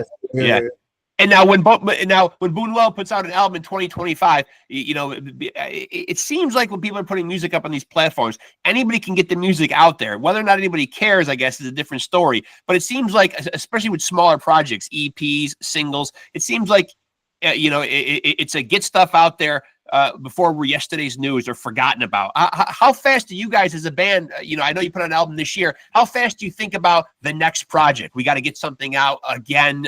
Like how what's the timeline like? I don't think of that shit at all. No, probably healthy. I actually don't. But I know it's because I'm in a band with guys who do. Right. And that's why, they were saying, hey man, you got to record these 6 songs before. And I was like, okay, I have the surgery coming up. If I fucking die on the table, I gotta, So I fucking rushed into the studio to do Bomb a Little Joy. I got on my crutches, got on the fucking, because I couldn't drive, got on the train, hobbled up to this fucking studio, and I did like 3 songs and passed out. And I woke up on the couch, and then they said, okay, do you want to stop? I go, no. And I did, so I did all the songs for Bomb a Little Joy that way. I did all the songs for Convalescing for the 6 songs in the new BUNUEL record. And I've got like 6 more to do, which I'll go to Milan to do them in Italy. And and then a record label called Acolyte Records. They did the Jim Jones record before last. They want to do a standards record. They want me to do a standards record. And so I sang a couple songs for them. And it just, people tell me what to do, I just do it. I'm happy with that model. Like I did a song once called 1,000 Ways to Say Yes. And that's my thing. UGK, yes, as long as it's going to make me some money and it doesn't suck. Yes. So you're pretty receptive to most projects that come your way. Yeah. I mean, like BUNUEL, like we're releasing another record in 2026. Does that make sense? I don't know, but I view it as a challenge. Yeah. I mean, Oxbow put out 8 records over, 38 years. That's, that's leisurely. Right. The guys in BUNUEL match my kind of panic-fueled approach to things. They're like, nah, next record now, boom, boom, boom, boom, boom. So I kind of like that, because there's nothing quite sadder than now that I've packed up and moved my entire house out here, I'm going through old music magazines are the saddest fucking things ever, man. Because you see bands that used to be somewhere and are nowhere. You see people that thought they were going somewhere and they've gone nowhere. You see people who were nowhere then and now they're really nowhere. And and it's just like, I think people should approach music. They're lottery tickets, but if you don't buy a lottery ticket, you don't feel like you lost anything. And that's right. My deal. I don't have careerist notions. I don't think I'm going to be playing fucking Wembley tomorrow. I just want to make a small musical statement of some kind and have people enjoy it in the way that I enjoy it, So you would have preferred those Oxbow years for there to been, if you would have had your way, there would have been more Oxbow albums. You would have preferred to work at a different pace than the rest of the band. There were as many. This was that thing that Abraham Lincoln said. How long do a man's legs need to be? Well, as long as they need to reach the floor. I mean, Oxbow made as many records as Oxbow needed to make. And I mean, with Oxbow, we recorded the last record right before the band flung itself apart. So the question is what to do with that last record, which is called Follow Me Now in Merry Measure. And I'd like to give it away for free as a posthumous release, just on Bandcamp, whatever. Here you go. Right. I don't really think it's fair to ask a label to put it out because we're not going to tour on it. And I don't think it's fair also to deny everybody the listening to it, but I don't want to, you know, bad things happen, and I don't want to endorse them. Like, oh, you know, like nothing happened. No, things happen, and I think, you know, until they're addressed fully, you just give it away for free. That's the best way you could do it. That's the best way. But there's some internal disagreement about that. But you know, I mean, BUNUEL, I feel it's fast, but I also view that as a challenge. Like the Sal Mineo project I did with Jamie Stewart from Juju, he gave me 8 songs to start with, and he tore them all up. He goes, I got another plan, and then he sent me 21, and I was like, I'm fucking game. You're not gonna. So same with BUNUEL. Javi says we're doing another record now. I go, all right, yeah, all right, go ahead. You won't. What was that great line from Cape Fear? You can't outfight me. You can't outthink me. You right. Can't fuck me. And it's like, yeah, you're not gonna beat me in this thing. Yeah. I'll do a record a week if I have to. You know? Are you a guy that likes to have multiple musical projects? Like I talk to guys in here sometimes that'll be in 4 or 5. I don't even know where they have the time. 4 or 5 to 6 different bands. Do you like having all your eggs in one basket, or do you like being involved in multiple projects? No, I like. You know, I mean, this Bomb a Little Joy, the dude who contacted me. First, I thought he was just some crazy lunatic because he was super enthusiastic, but this shit came to him in a dream. And we never knew each other before. Then he reached out, and it's worked really well. It's such an amazing sounding record. And I've worked. Stranger by Starlight was a project I did with a kid who was same deal, but that didn't work out so well because he was a nut. But we did put out a great record called fuck, I can't even remember what it's called. I just packed it. I put it on my shelf here. Stranger by Starlight. Oh, Chalk White Nights. Okay. Chalk White Nights is what it was called. And it was great. But then, you know, I think maybe he was a little bipolar, and at one point accused me of stealing his songs, and I flipped the fuck out. I said, look, you can't talk to me anymore. If we were in the same city, I would have been at your house slapping you around right now. Ever fucking accuse me of that. You want to communicate with me, you talk to my girlfriend, she'll talk to me, you know. Right. But that's, you know, you can't be in a band like that. So we kind of repaired, and we won't go do another record. I said, we should play on this record a little bit. He goes, great. And he contacted one of the clubs and he goes, this is what I need. I need a full-size piano, and the club's like, who the fuck are you? No. So I just, you know, I like to be able to play with people that we can go out and then play it live, and that works. I did some stuff with L'Enfance Rouge, and we did another project together called Low House. And I wanted to, oh fuck, man, he wanted to tour right at the beginning of COVID, and I was like, no, I don't think. And he goes, if there's anything you could do to approve the tour, what would you do? I go, you guys gonna need a full-size van. I'm a big guy, getting in this. And he said, well, we have a car. Okay, well, what's my per diem? Well, you know, I told you it's gonna be 150 a day. Now it's 75. Okay, fine. Where's the record? Well, we have no label, but we just get the fuck out of here. Yeah. Come on. Not worth your time. Not worth my time. And so I say that, and then his girlfriend writes me, because she was in the band as well, and starts giving me a speech about how you don't know the first thing about the true spirit of rock and roll. And I really felt murderous, right? Yeah. Like absolutely felt murderous. It's like I've been sleeping on dirty fucking floors since 1981. Yeah. Do not lecture me about the true spirit of fucking rock and roll, you know? Yeah. So yeah, I'd have to agree with that, man, because coming from that hardcore world, man, there was an ethos, there was a DIY, there was those bands that come from that Lower East Side. I often ask hardcore guys who I've had on the podcast, if guys haven't to easier now, and can that hardcore ethos exist? I think of the Agnostic Fronts, I think of the Cro-Mags, I think of those bands that just hauled their own equipment to CBGBs and did everything themselves and rolled up their sleeves and had a certain workman-like attitude. Yeah, I mean, it's just he's, and so we've seen each other in person since then. One time at the Amplifest in Porto, Portugal, and he was being very friendly, and I was like, I'm a grudge holder, but usually I'm polite in person. And this is like, you made me so angry that I'm angry enough right now that 50-50, you're going to get your jaw broken. Yeah. 50-50. Yeah. And his girlfriend was like, oh, I'm not one of those guys who like, you could just, the arguments, you just got to just move ahead. No. So can we go out and get a drink? I go, no. He goes, well, maybe we could talk. I go, nothing to talk about.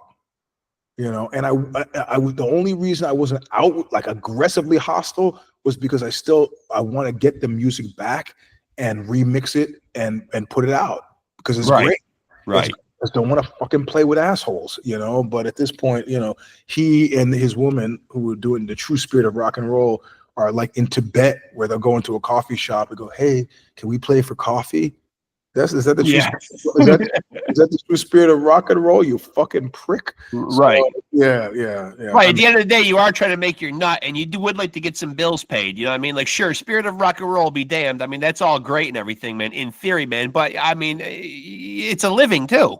Yeah, and again, like I'm not taking any lectures unless you were there in 1981 drinking milk, a fucking cup of milk every 3 days. I don't want to hear it, man. I really don't want to fucking hear it from you.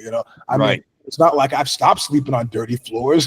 Right. And I'm still sleeping on fucking dirty floors. I mean, every now and then, it's more every now and then. But now we stay in hotels, but still, you'll still pull up a slab of floor if you need to. Yeah.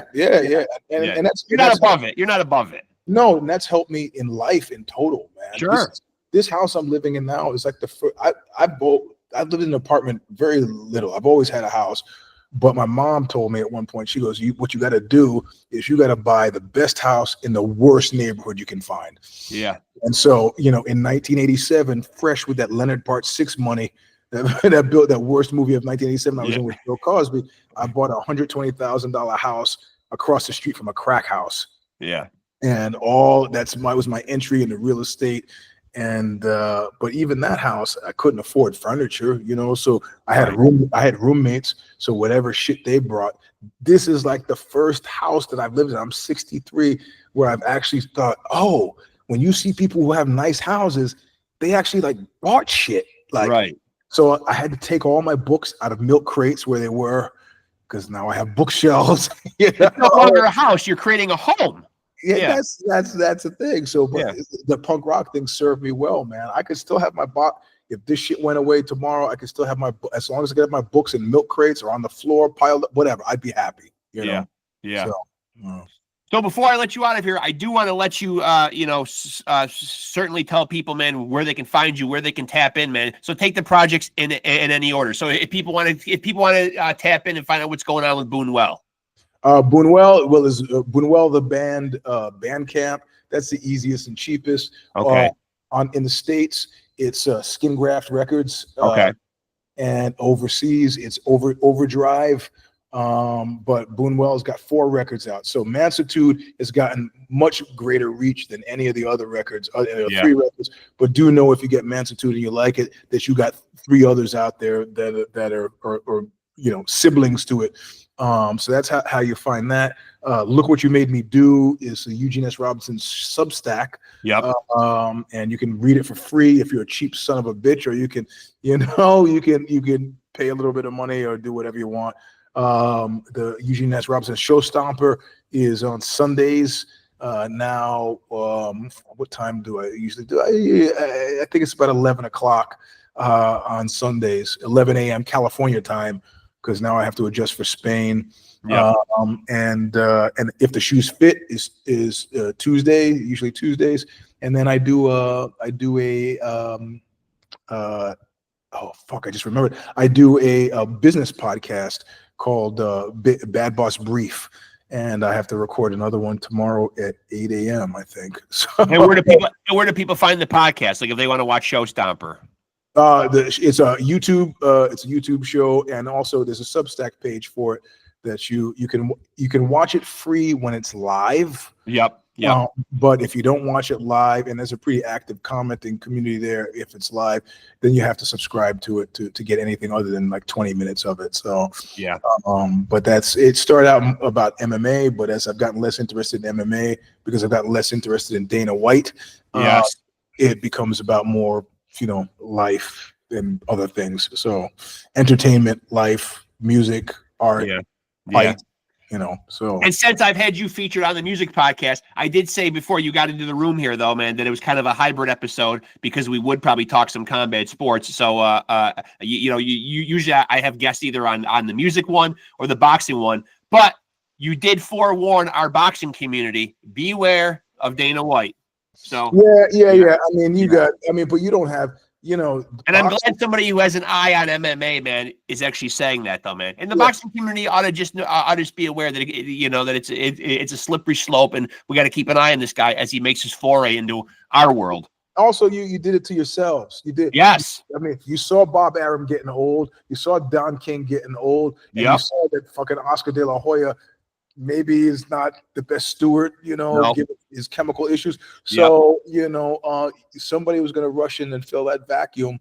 And we let him slide right in the back door. Yeah, man. I don't know who was in the position to step up to fix that, but you waited too long, and now you're in bed with some sharks. It's not going to be. And where it's really going to fuck boxing is in that farm league of kids who are like, and that's why they're not coming from America anymore. Or if they're not coming from America, is it coming from African American cats? Yeah, no soccer mom is gonna shunt her son into daughter into boxing.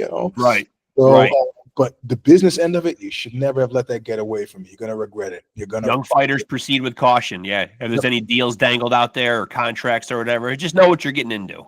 Also, keep in mind that just like ABC cutting Jimmy Kimmel, these managers who will help you with your career, they're not going to run afoul of Dana White.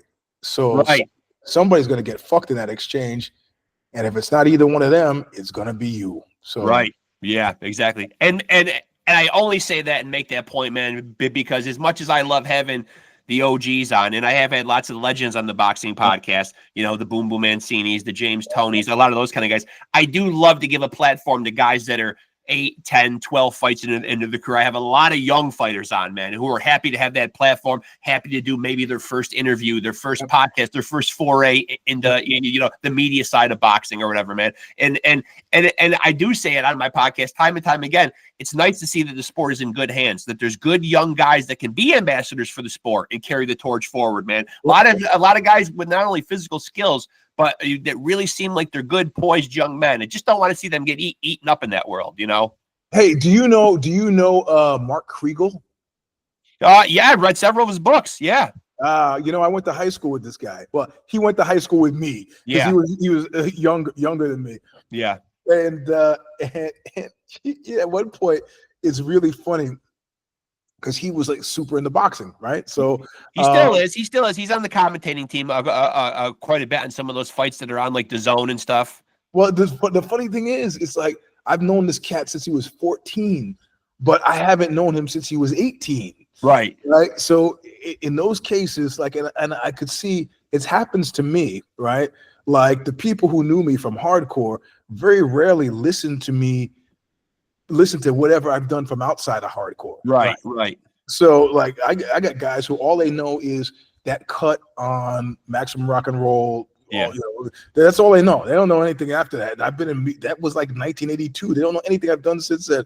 And it's like, you got to let me fucking grow up. And the last conversation I had with Kriegel, I clearly was talking to the guy the very earnest kid that I went to high school with. Yeah. And I got off the phone with him and I felt, fuck.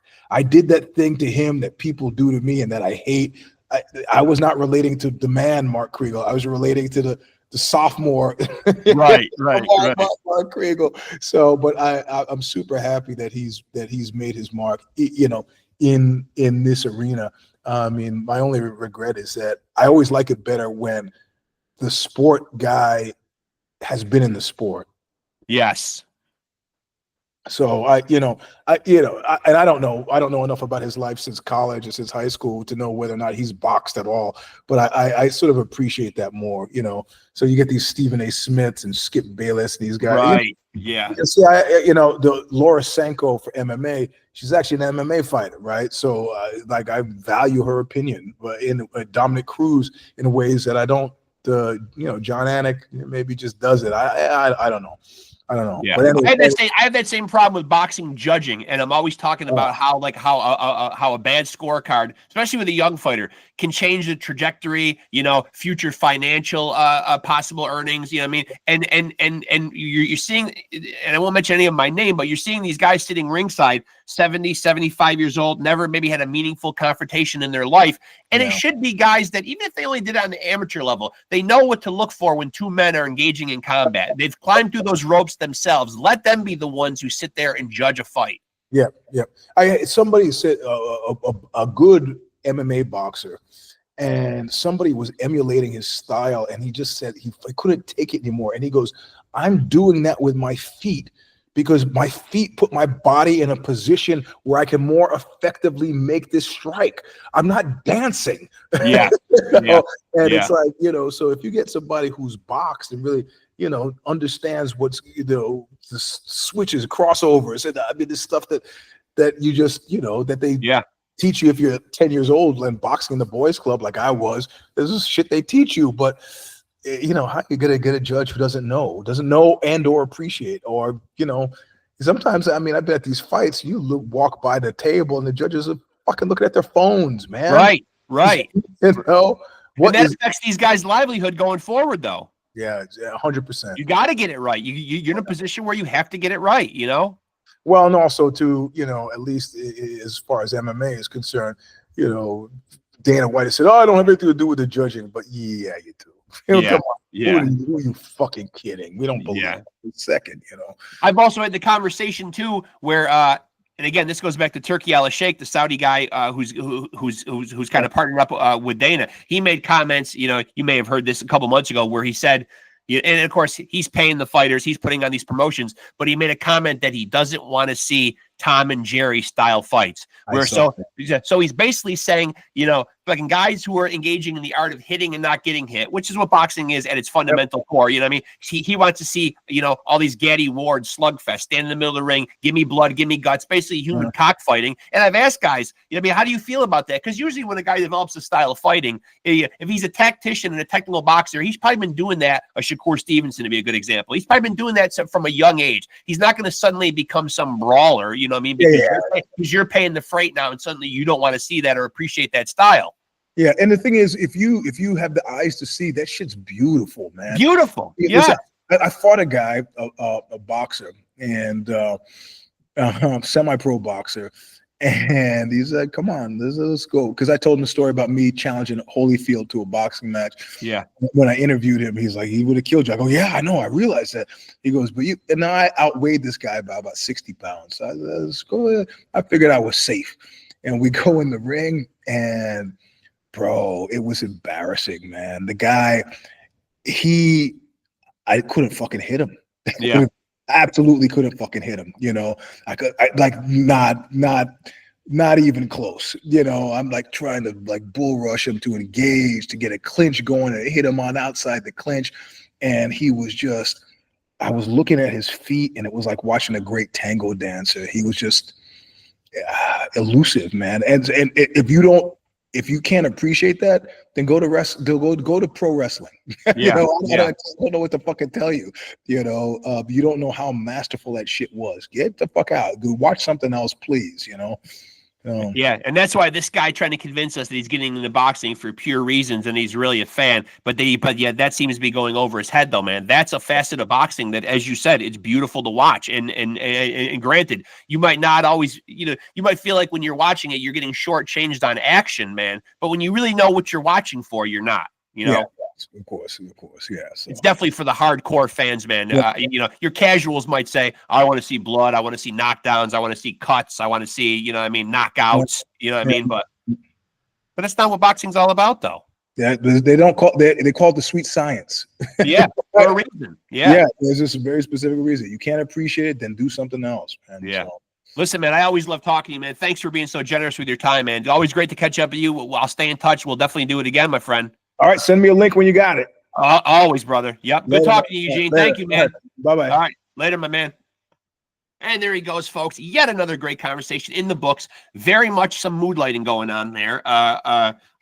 Eugene, very much in the shadows. A mysterious conversation with the enigmatic Eugene S. Robinson in the shadow realm. But you know what? I wasn't going to tell him to click on any lights. I wasn't going to critique the lighting on his end or say, hey, Eugene, video-wise, we're not seeing you great. Listen, I'm digging it, man. And first of all, he's not living abroad, so there is a time difference there. But listen, well, let's have a little mystery. Why not? Listen, we all know. Listen, we can all Google Eugene and see exactly what Eugene looks like. There will be a picture here, obviously, in the thumbnail for the episode, as there will be pictures of him when I promote it on my Facebook page. So listen, it's not the video, it's the message. And I want that to be abundantly clear. And listen, we ran over, like we always do, covered a lot of ground. We moved all over the board. We chopped it up about a lot of different stuff. And trust me, that was very much Eugene lurking in the shadows. So again, I always appreciate him though, man. And look, when you can dance all around the board with a great partner like that, where you can just converse and you can shift from topic to topic, it really is, as a podcaster, I can say, extremely gratifying, satisfying, and just the epitome of conversation and inspiration. You're inspired by the person that you're talking with, when you're a podcaster. And having done 600 plus episodes between both my podcasts, it is always nice when you've got a person who is well versed in many different topics, and just comes from an era where conversation was not so antiquated. You know what I mean? It seems like now conversation is just like, what? Pull my nose out of my device and talk to you for a minute? Listen, that's what we do here. We try to get back to that. You know what I mean? And yes, we're not reinventing the wheel. Other podcasts are doing long form or free form conversation. Joe Rogan is doing it rather successfully on his podcast. By no means am I putting myself in his category. Eugene very much does it on the Eugene S. Robinson show, Show Stomper. So, it's just about, like I said, moving all over the board with it, man. And, exchanging ideas, exchanging information, exchanging stories. So, and Eugene is one of those guys who it's effortless and very easy to do that with. So I always appreciate him having him on here. As I said at the top of the interview before Eugene came on, singer, author, actor, journalist, martial artist, podcaster. The man wears many hats. Let me run down some of his credentials now. So, of course, the musical project is BUNUEL. Their last album, Manzitude, came out in 2024, last year. It is awesome. I'm a little biased because I'm a fan of what Eugene does. Was a fan of his previous project, Oxbow. Love the Whipping Boy stuff. So you can find music out there with Eugene's fingerprint on it. Certainly, like all music, it isn't for everybody. I will recommend it. You might come back and say, Rexx, you steered us fucking wrong. But more often than not, I get people saying, hey, Rexx, that guy from that band you had on, that album you were talking up, spot on. So, and by no means am I saying that I'm a music critic. I'm just a fan like the rest of you guys out there. I'm no aficionado by any means, but certainly Eugene's approach to music and everything he does creatively is energetic, enthusiastic, innovative. I think he always tries to infuse that into everything that he does. So listen, the proof is in the pudding. You give it a listen. BUNUEL stuff is out there. And of course, you can always go back and check out all the Oxbow stuff. As Eugene said, there's, I think he said 8 albums over several decades. So that stuff is out there. Recently, Whipping Boy's Disillusion album was re-released. So that is out there everywhere on the streaming platforms. I gave that a listen last night.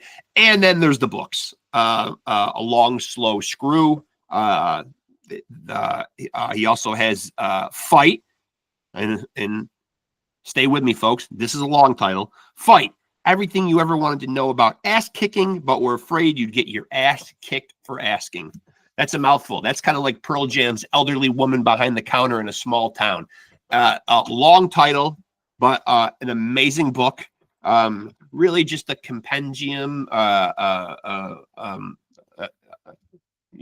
just a book on combat sports, the fighting arts, the fighting, listen, if you're a fight fan, it's a book for you.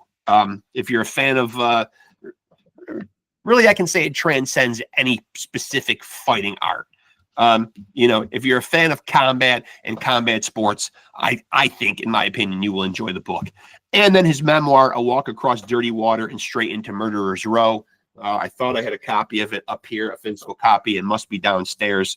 And I'm not going to put you guys on hold to run down and get it. But an amazing book, quite a life. I won't give you, bits and pieces and dribs and drabs and spoilers, as they say, in the entertainment industry. Again, read it for yourself. Quite a story. Many years in New York City, the early punk rock and hardcore scene, and just, lots of great stories. Eugene has certainly lived a full life, to say the least. So there's a lot to sink your teeth into. As Eugene said, some people even have a hard time even getting through the book or past a certain amount of chapters. It's raw, real, visceral. So I would certainly invite people to check that out. So there's lots of stuff. And of course, he does his own podcast. As I said, the Eugene S. Robinson Show Stomper. He also does Substack. Look What You Made Me Do. So he is out there, man. And again, I will have links to all that stuff on the Facebook page when I put the episode up. If you're watching right now, newsflash, it's up because we don't do this live.